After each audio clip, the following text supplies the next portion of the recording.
Привет, Boys and Girls! В този епизод, мини епизод, ще ви разкажем какво състои едно стандартно рециклиране или ремонт на фарове при нас, за да избегнем доста въпроси, защото постоянно получаваме едни същи въпроси. Първото нещо, което ще направим е да отворим самите фарове, да премахнем старите стъкла, след което ще разглобим всички декорации, ще бъдат почистени колкото е възможно.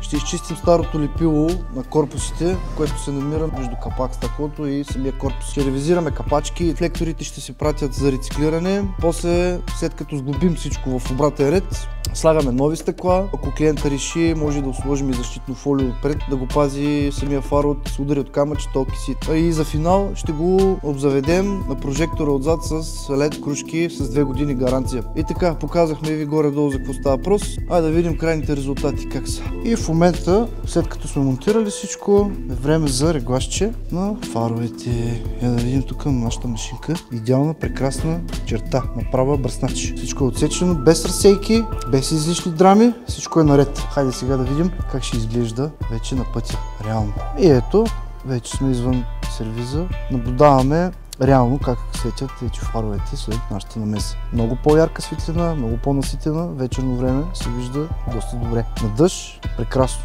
на сняг прекрасно. Това представлява едно стандартно ремонтче на едни фарове. Долу в описанието ще оставим линкове за нашия вебсайт и YouTube канал и не забравяйте да участвате в нашата томбола.